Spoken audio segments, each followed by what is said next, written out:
ओम नमो भगवते वासुदेवाय। आज मैं बृहस्पतिवार कथा सुनाने जा रही हूँ। कथा को अंत तक जरूर सुनिएगा।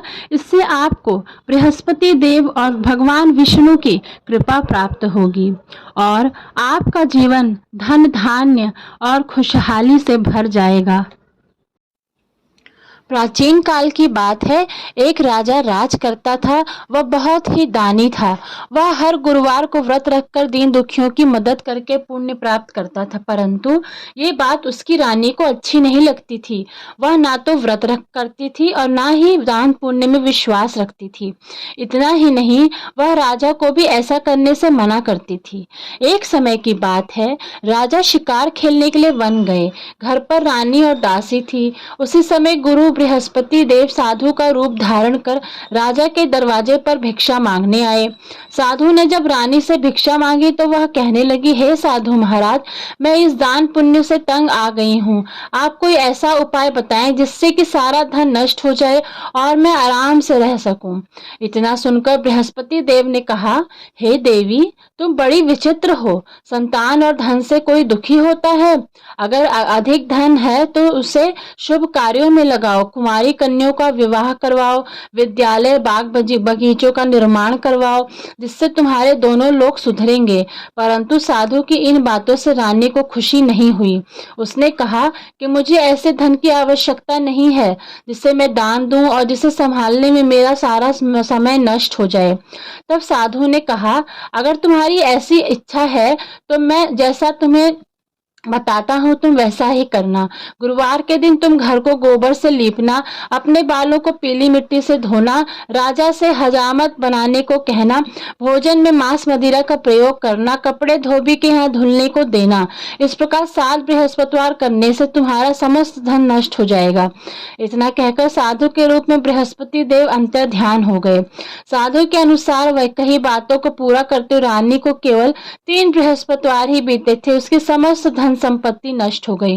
भोजन के लिए राजा का परिवार तरसने लगा। तब एक दिन राजा ने रानी से बोला, हे रानी, तुम यहीं रहो, मैं दूसरे देश को जाता हूँ, क्योंकि यहाँ पर सभी लोग मुझे जानते हैं, इसलिए मैं कोई छोटा कार्य नहीं कर सकता। ऐसा कहकर राजा दूसरे देश चला गया। वहां वह जंगल से लकड़ी काटकर लाता और शहर में बेचता। इस तरह वह जीवन यापन करने लगा। इधर राजा के परदेश जाते ही रानी और दासी दुखी रहने लगी। एक बार जब रानी और दासी को 7 दिन तक बिना भोजन के रहना पड़ा तो रानी ने अपनी दासी से कहा, हे दासी, पास ही के नगर में एक बहन रहती है, वह बड़ी धनवान है, तो उसके पास जा और कुछ ले आ, ताकि थोड़ी बहुत गुजर बसर हो जाए। दासी रानी की बहन के पास गई। उस दिन गुरुवार था। रानी की बहन उस समय बृहस्पतिवार व्रत की कथा सुन रही थी। दासी ने रानी की बहन को अपनी रानी का संदेश दिया, लेकिन रानी की बड़ी बहन ने उत्तर नहीं दिया। तब दासी को रानी की बहन से कोई उत्तर नहीं मिला तो वह बहुत दुखी हुई और उसे क्रोध भी आया। दासी ने वापस आकर रानी को सारी बात बता दी। ये सुनकर रानी ने अपने भाग्य को कोसा। उधर रानी की बहन ने सोचा कि मेरी बहन की दासी आई थी, परंतु उससे नहीं बोली, इससे वह बहुत दुखी हुई होगी। कथा सुनकर और पूजा समाप्त करके वह अपनी बहन के घर आई और कहने लगी, हे बहन, मैं बृहस्पतिवार का व्रत कर रही थी, तुम्हारी दासी मेरे घर आई थी, परंतु जब तक कथा होती है तब तक ना तो उठते हैं ना ही बोलते हैं, इसलिए मैं नहीं बोली। बताओ दासी क्यों आई थी? रानी बोली, बहन, तुमसे क्या छिपाऊं, हमारे घर में खाने तक को अनाज नहीं है। ऐसा कहते कहते रानी की आंखें भर आई। उसने दासी समेत पिछले 7 दिनों में भूखे रहने की पूरी बात अपनी बहन को बता दी। रानी की बहन बोली, देखो बहन, भगवान बृहस्पति देव सबकी मनोकामना को पूर्ण करते हैं।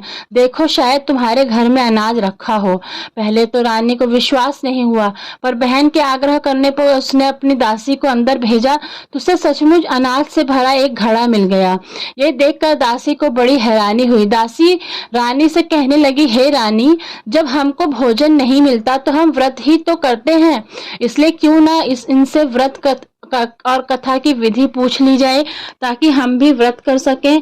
तब रानी ने अपनी बहन से बृहस्पतिवार व्रत के बारे में पूछा।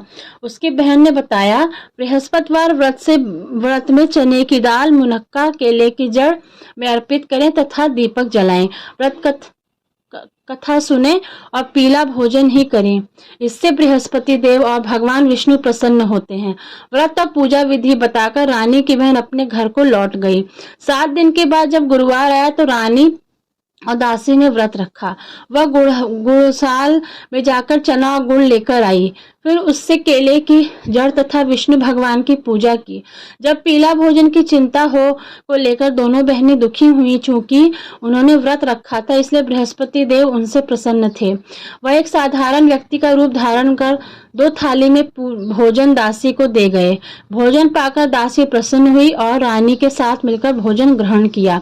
उसके बाद वह सभी गुरुवार को व्रत और पूजा करने लगी। बृहस्पति देव की कृपा से उनके पास फिर से धन संपत्ति आ गई, परंतु रानी फिर से पहले की तरह आलस्य करने लगी। तब दासी बोली, देखो रानी, तुम पहले भी इस प्रकार आलस्य करती थी। तुम्हें धन रखने में कष्ट होता था, इस कारण सभी धन धान्य नष्ट हो गया था। अब जब बृहस्पति देव की कृपा से धन मिला है तो तुम्हें फिर से आलस्य होने लगा है।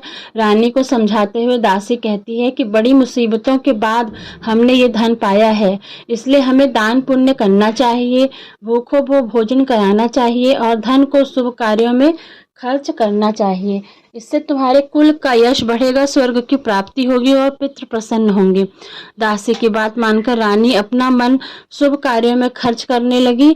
इससे पूरे नगर में उसका यश बढ़ने लगा। बृहस्पतिवार व्रत कथा के बाद श्रद्धा के साथ आरती की जानी चाहिए। इसके बाद प्रसाद बांटकर उसे ग्रहण करना चाहिए।